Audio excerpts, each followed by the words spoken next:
All or not, according to Jack, with your host, Jack Toledano.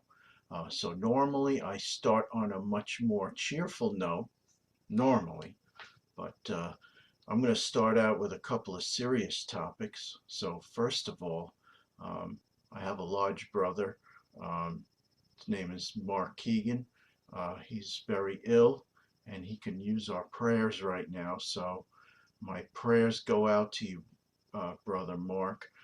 FLT, please get well soon. Please extend those wishes to my friend and brother Mark if you can. Next, you may know him from Sea of Tranquility's show, The Review Crew. His name is Jamie Laszlo. He just reported over the weekend that his sister lost her house to a house fire. Uh, Shocking, shocking. Not only do I feel terrible to hear that, but Jamie started a GoFundMe page, and it will be down at the bottom in the comments section, the link. So if you would like to go in and donate, at some point I will be donating myself, but I thank you all in advance. I mean, I just couldn't imagine losing one home, let alone two that I own. But uh, you know, God bless them. I wish them the very best as they try to get their life back together. Uh, I will say a prayer for both Jamie's sister and my brother Mark. Please help me and do the same. Okay, so got that off my chest. So for tonight's topic, I'll bet you've been wondering why I've been holding out and not having any sports talk this week. I wanted to wait for the right moment, and a lot's been going on in the New York area as far as sports. Some good, some not so good. So first, I'm going to go to my football background. And there it is. So, I think you know by now that if you follow football, both New York teams, and this is a metaphor for all sports, football and baseball in all towns. I know Chicago is a very busy sports town, as is LA, Los Angeles, Dallas. It's a big sports area, Miami, but none other than good old New York and the Empire State. You got So we'll be talking about the Jets, the Giants, the Mets, and the Yankees. So let's start with the bad news. So the Jets lost yet another game in London last week to the Minnesota Vikings. So when they got home, um, I think was it Tuesday that we found out that their coach Robert Saleh was let go after 5 games, I believe it was. So to add a little more humor back to it, I'm going to share, and this is what Aaron Rodgers had to say.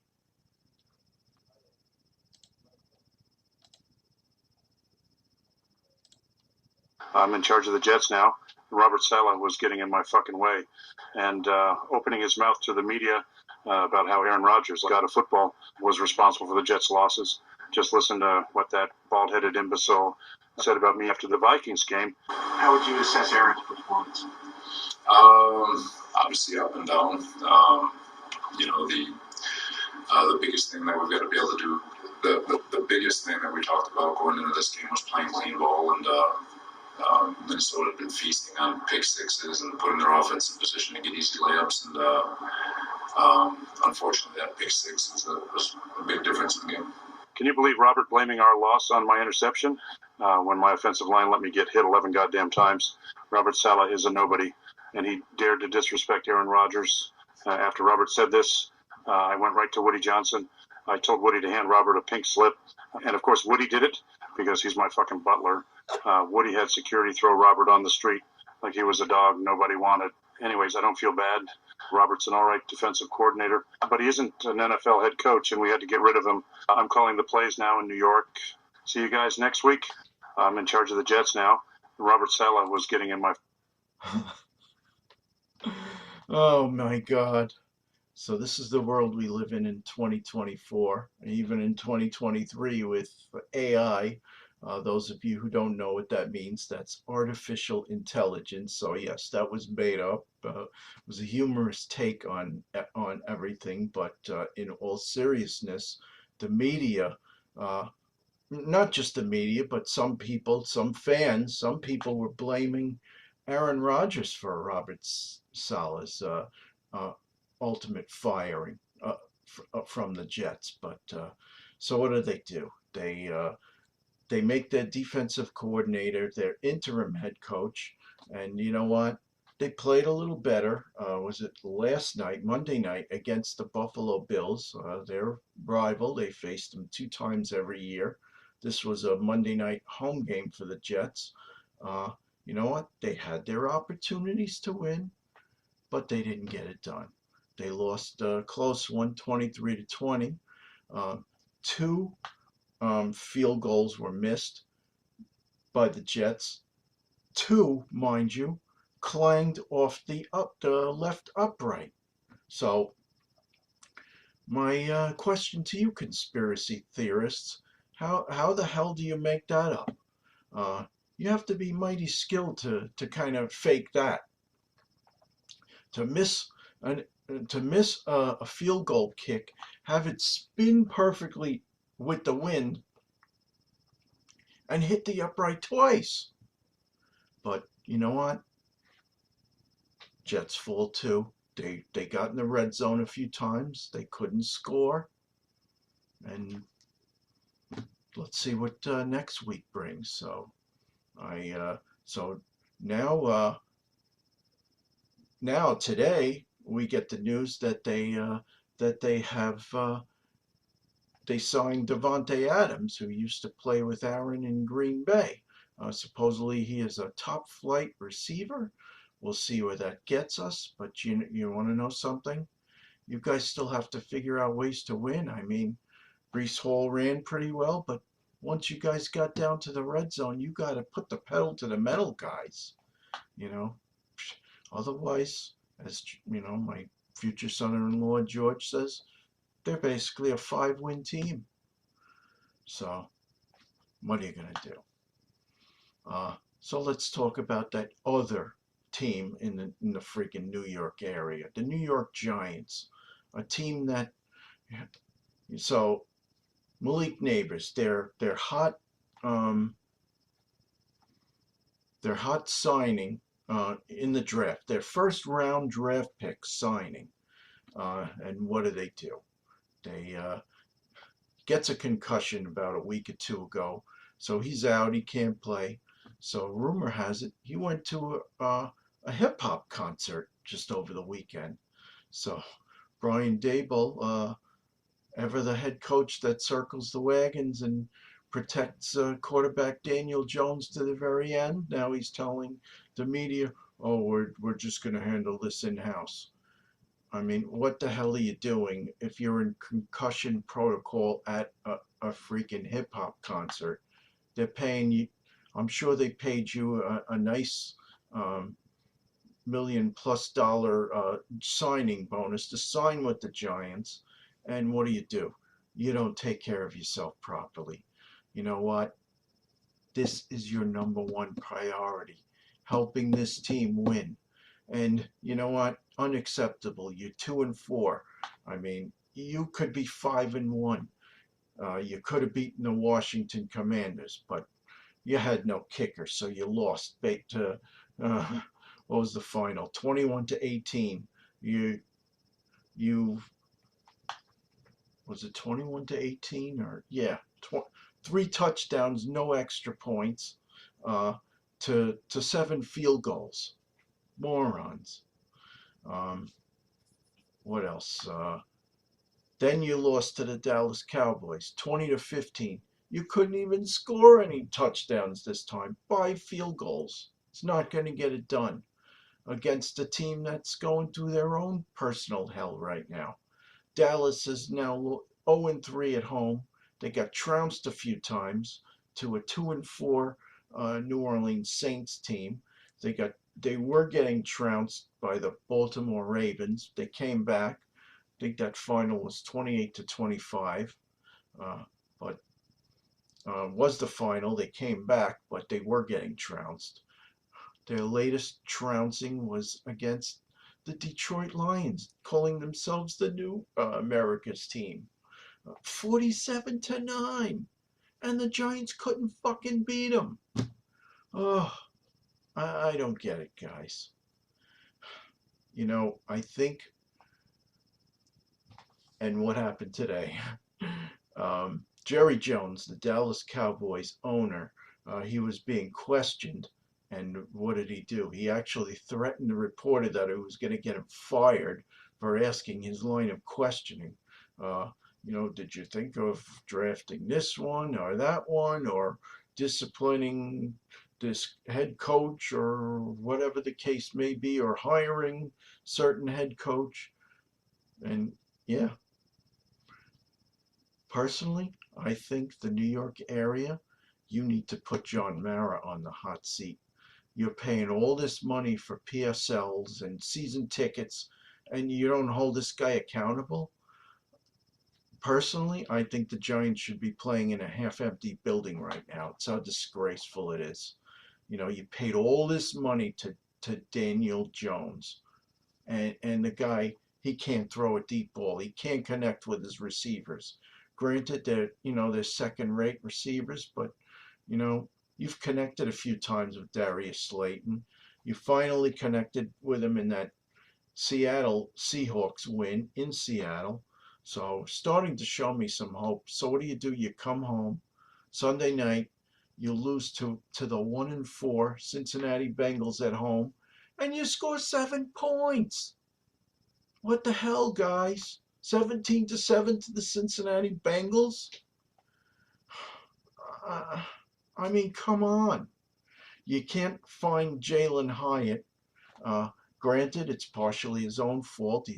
From what I hear, he's only runs go routes. He's not a good route runner. But you know what? It's up to you, Daboll, and your coaches to get this kid up to speed. What are you going to do? Just let him lament on the bench and use him in a third or fourth receiver role constantly? It's called development. You're supposed to develop them. Unfreaking believable. You know what? I had an opportunity to get season tickets, I don't know, 10, 15 years ago when they were first opening MetLife Stadium. I am so glad I passed. Because you know what? I just don't understand how these football people spend all this money to go see them. Week in and week out. Deal with that Meadowlands traffic getting back to Long Island. It's a 3+ hour drive home through that bumper to bumper traffic. It's an all day event when you go to one of these games. So I go very infrequently. My son Jason and I, the last time we went to a game against Seattle, but that was several years ago. I was thinking of going to one this year, but at this rate, they'll be paying me to take those tickets. We'll be back right after this. We're back. As you can see, we are now in a background change to a much happier topic. First, we have our two disastrous football teams. Now, we have our baseball teams. Let's talk about New York sports. So we're now in the League Championship Series round, the Final Four of baseball. So it is the New York Yankees hosting the Cleveland Guardians. I still can't believe I have to call them the Guardians now, but anyway, so as of this taping, the Yankees won earlier tonight. I'm not sure what the score was. What was it, 6-3, I believe? They beat them 5-2 yesterday. So now the Yankees are up 2-0. There's a they have a travel day tomorrow. Thursday, they're back in action for Game 3 in Cleveland. I think, they changed the names of these stadiums, you know, like young kids change diapers. Used to be called the Jake. I don't know what it's called now, but whatever, who cares? I don't see the Cleveland Guardians going past 5 games against the Yankees. I'd be shocked. So I think it's safe to say that the Yankees will be going back to their first World Series since 2009. I will save congratulations before then. Uh, World Series ring. Let's hope my New York Mets get there. Uh, but first, the Yankees, Giancarlo Stanton's been hitting better in this series. They didn't. I don't know how they got past the Kansas City Royals so easily. Split the first 2 games at Yankee Stadium. Then they went to Kauffman Stadium in Kansas City and won both to beat the Royals 3 games to 1. It was a throwback to those old series back in the '70s where they seemed like they would face the Royals and beat them every year in the ALCS. Exception being 1980, where uh, a Yankee team that won 102 games and got swept by the Kansas City Royals. I was happy for the Royals at that time, but I could not believe George Steinbrenner firing their manager, Dick Howser, for basically losing 3 games after having won 102 in the regular season. But that's George. Dallas Green used to call him Manager George for good reason. So now they lead 2 games to 0 over the Cleveland Guardians. I am praying that I will get to wear this hat. Remember this hat, folks? My Subway Series hat? Oh, this is a treasure. And I just showed this to my daughter Sam tonight. She's like, "Oh yeah, I was with you when you bought that hat." Little did I realize this was from a series in June of 1998. I think the first Subway series in regular season was 1997, maybe. This was the second year. So they played, this was June 26th to June 28th, 1998 at Shea Stadium. This is the 7-line Subway Series. I love this hat. This is like a forever keepsake for me. I actually wore this to Citi Field this past Sunday because after the Mets, and we'll get to this, the Mets defeated the Philadelphia Phillies in the NLDS, and they handed these hats out. I just had to have one. See, the stickers are still on. Stickers underneath still on. But what a beautiful hat this is. This symbolizes everything they've done in this postseason to me. So this is a special hat. I will cherish this forever, just like I cherish this World Series ring, or as my brother Andrew calls it, "Oh, nice Cracker Jack ring." Asshole. I take pride in wearing this ring. Granted, it was only like, what, $45 with the case, but come on, for a working stiff like me, I had to have something like this. Even, symbolism. What are you going to do? So, talking about the Mets, here are some fun facts. So, literally, we didn't even know up until the last week of the season if they were going to make it, because they were struggling a little bit. want to do is I'm going to pull some fun facts up. Go to their schedule. Postseason second half. Okay, so the second half. So the weekend series starting, it was a 4-game series at home against the Philadelphia Phillies. They won 3 out of 4.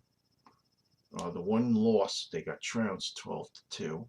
So that was a little concerning.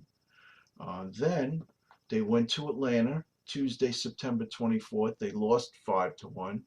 Thinking to myself, here we go again. They're going to blow it in Atlanta and miss out on another postseason.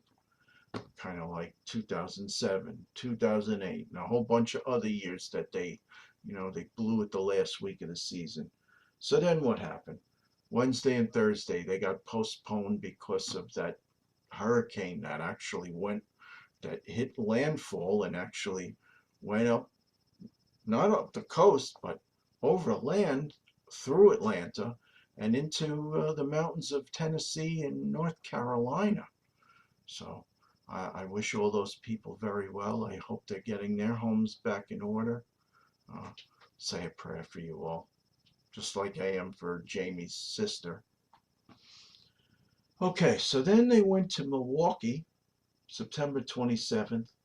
Lost the first two, that Friday and Saturday game, 8-4, 6-0. This is their last chance. They fortunately, the Arizona Diamondbacks lost, so that put the Mets in this position where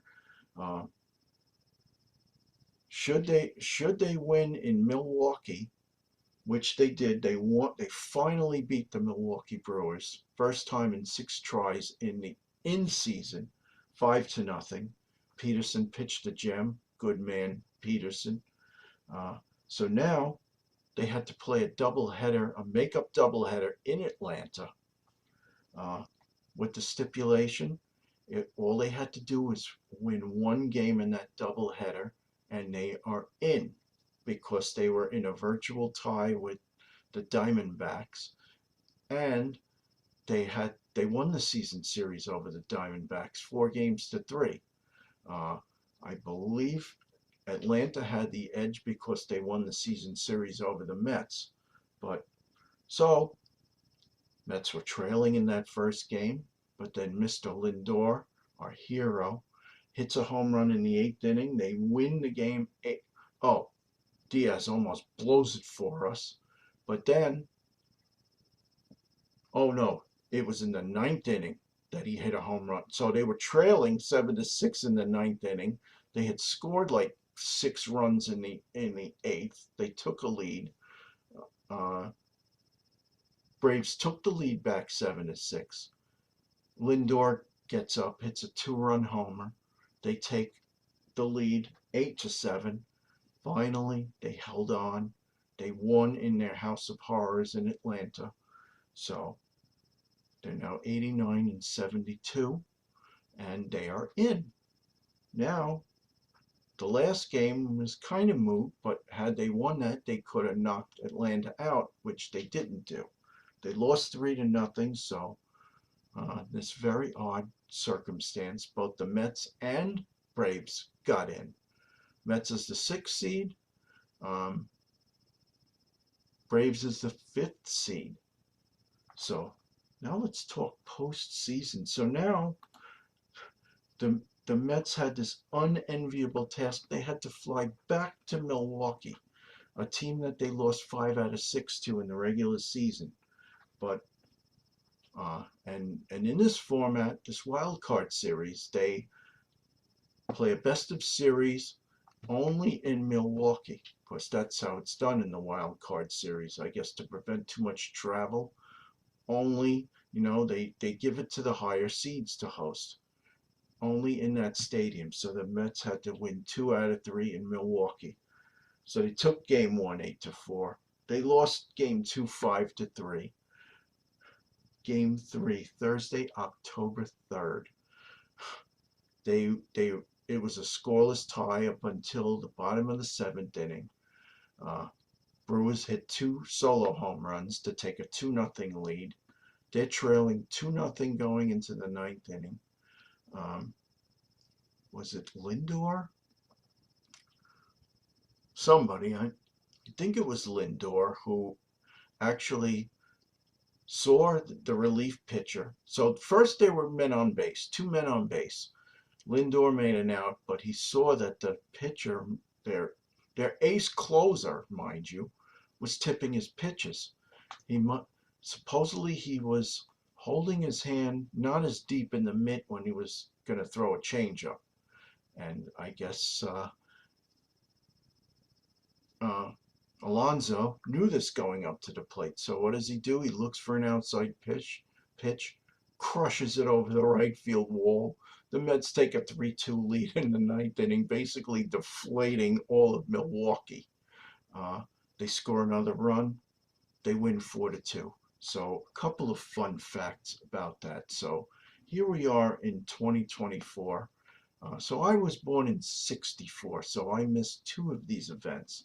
So first there was the shot heard around the world. So, but before I get to that, here's a fun fact that they brought up after the game.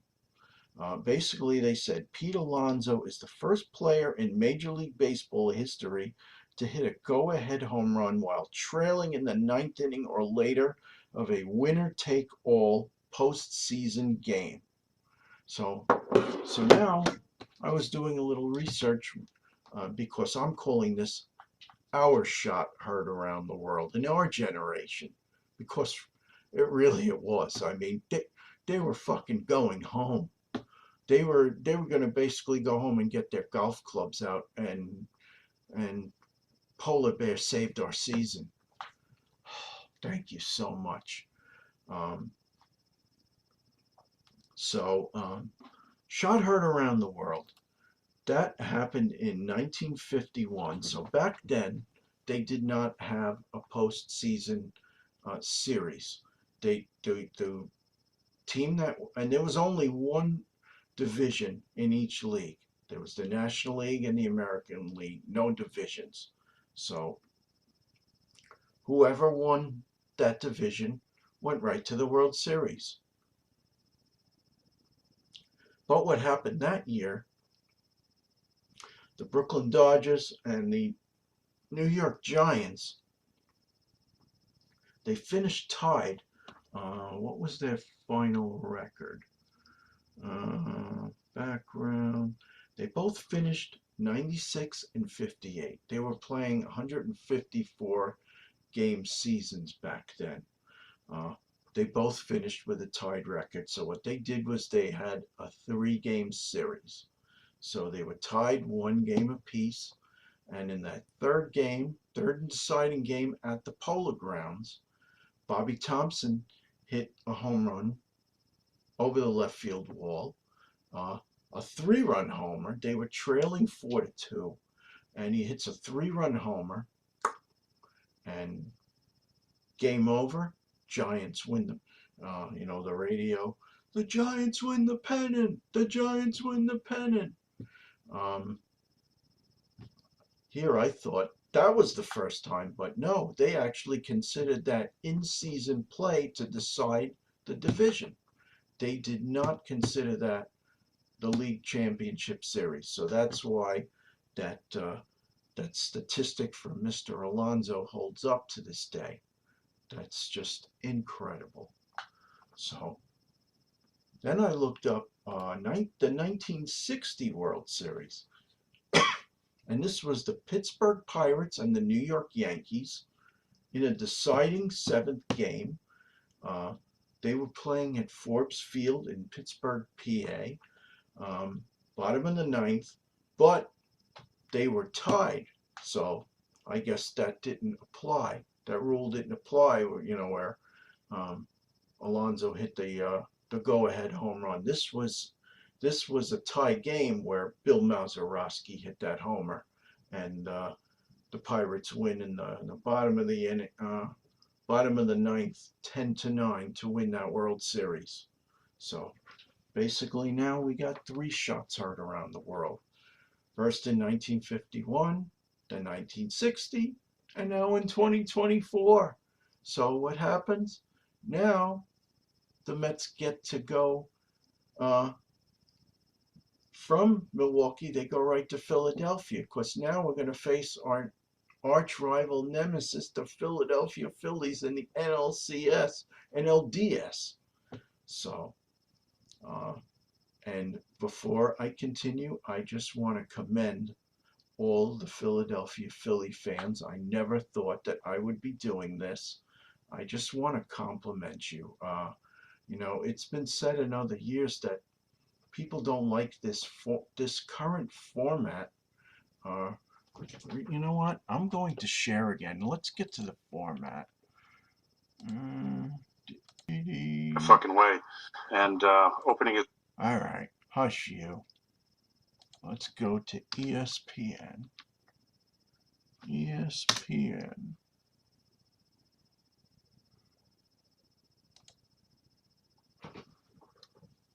You gotta see this. MLB playoff brackets. If it will load. Ah, there we go. Okay, so you had the wild card round. Mets beat the Brewers. Padres beat the Braves. So they automatically put it, unlike football, where they reseed, they automatically assign the 3 and the 6 seed winner to go to the 2 seed, which were the Phillies, and the 4 and 5 seed to go to the 1 seed, which were the Dodgers. So the Mets went to Philly, but there were people complaining because, you know, what do people like to do? Bitch and complain. That, you know, it wrecks the momentum for the top 4 teams that had the buys. But only this year, 3 of the 4 teams dispel that myth. You had the Yankees and the Guardians getting to the ALCS, 1 versus 2. Now you have the Dodgers, 1 seed, getting to the playoffs, and it can be said that the Mets are basically the other best team because they've been playing the best baseball since June, early June, right around my birthday. Nice birthday present, guys. Okay, so take photographic memory, remember this, and I'll stop sharing again. Okay, so I just want to commend the Philly fans because you know what? They took their loss like real pros. I applaud you for that. You did not make excuses. You took your loss. You said the Mets were the better team. They were. They played better. They hit better.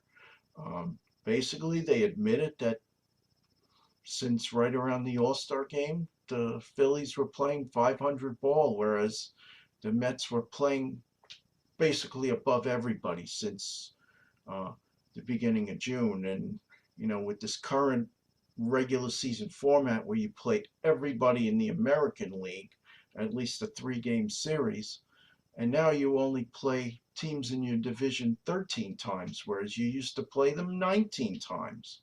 So now the Mets don't see their rivals, the Phillies, the Braves, the Marlins, and the Nationals as much.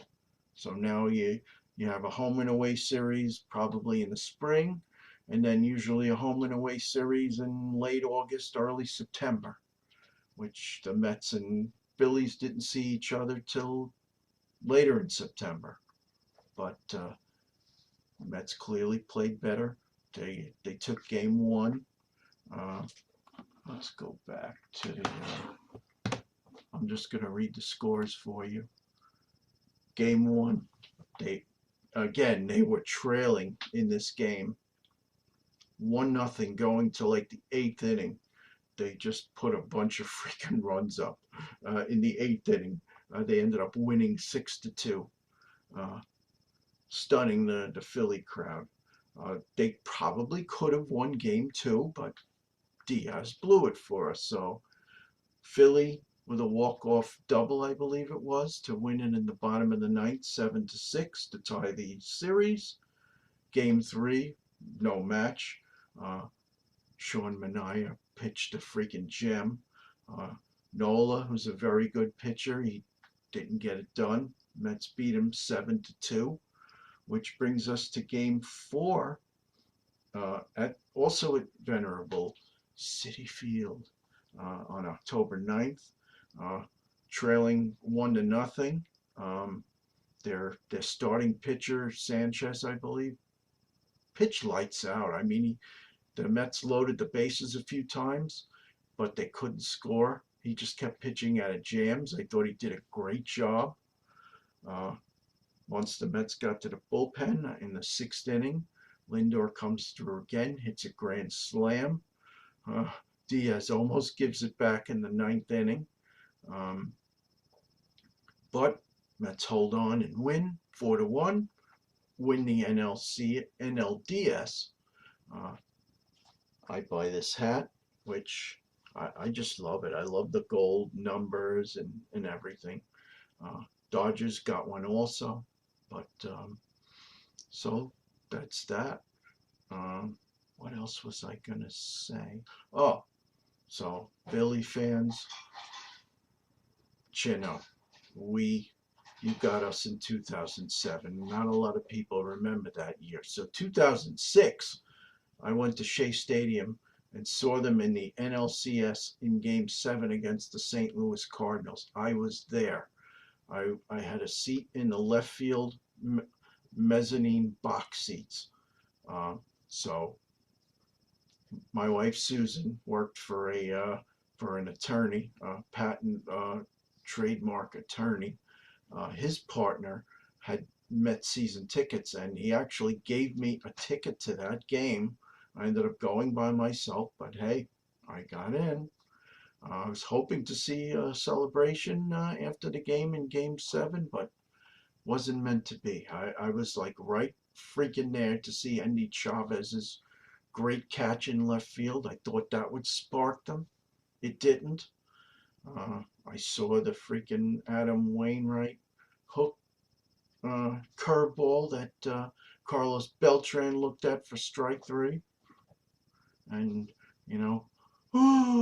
in unison by 55,000 at Shea Stadium. It's like a morgue walking out of there. 2007, my brother Andrew and I went to a Braves 2 games in Atlanta, Turner Field. We saw the Mets swept the Braves in that series, and we thought they had the division in the bag. They were ahead by 7.5 games, and they freaking blew it to the Philadelphia Phillies. So I've had a hard-on for them ever since. They swept us 3 at Shea. They beat us 3 or 4 at Bank One Ballpark, I think, or Citizens Bank Ballpark. Basically took the division away from us. We were playing so freaking crappy. We were losing to the Expos, losing to the Marlins. We just went into a freaking funk, and we ended up in the last week of the season. We even blew the wild card. 2008, we had a chance also, and then Jose Reyes had to go shoot his mouth off and incite the Florida Marlins, who beat us basically in that very last game ever at Shea Stadium, knocking us out of the postseason. So sadly, they had to have all the dignitaries and old Mets to come back to say goodbye to Shea on a very somber note that 2008, we blew the freaking playoffs. So here in 2024, this is, 2015 was a good year. We got to the World Series. I wasn't that upset that they lost 4 out of 5 to the Kansas City Royals, because you know what? The Royals were just better. They outplayed us. I give them their props. But as happens with the Mets, it is very hard for them to get back here. It takes them several years. They had the 1-game playoff in 2016 where they lost to the San Francisco Giants. That 1-game wild card, which I didn't like that format, but it is what it is. Then 2 years ago, 2022, 101 wins. A home wild card series against the San Diego Padres. We lose it 2 out of 3 at home to the freaking Padres. So I'm actually happy that the Mets. Um, I'm actually happy that the Mets are facing the Dodgers. I kind of fear the Padres even more, but kind of like the Phillies feared the Mets, and for good reason. So here we are, one game apiece. Uh, Sunday night, Dodgers fed us a little humble pie, 9-0. But game two yesterday, Francisco Lindor is at it again. He went all Lenny Dykstra for us with that. So going back to 1986, Mets are trailing 2 games to none to the Red Sox. Lenny Dykstra leads off and wraps one around the pesky pole for a home run to lead off game three. Keith Hernandez said that was like the biggest hit of that World Series because it sparked the team. Honestly, I think this sparked the team too. It basically told the team, hey, we're still the Mets. This is still 2024 and we're still capable of getting the job done. And did they ever? 2-0, bases loaded. Vientos, grand slam, 6-0. They ended up winning the game 7-3. So here we are, one game apiece. Tomorrow, game three. Say a prayer. Let's get it done, Metsies. Please. Please. This is Jack Toledano. I know that I haven't really been putting too much musical content up lately. I've been focusing more on, sports content, but, this is my life right now. These freaking playoff games every day. Even when the Mets are off, I'm watching the Yankees or whoever else is playing. I think I even watched some of the Tigers and the Guardians. Nobody watches that series, but even I watched. I watched some of the Dodgers and the Padres. So I am glued to these playoffs. And you want to know something? Don't want to take this hat off, but I am praying. Please, let's have another Subway Series. Because we also have to get revenge for 2000. Clearly, the Yankees were better than us that year, but 4 out of 5 was a tough pill to swallow that year. Had it gone even 6 games, 7 games, I would have been a little more happy. But after we lost that first game on some mishaps by, base running blunder by Timo Perez, Todd Zeal hits that ball that hits the corner padding and bounds back into the stadium. What rotten luck. He hits that home run, who knows, maybe it's a different game. But because they lost that first game, set the tone for the series. Yeah.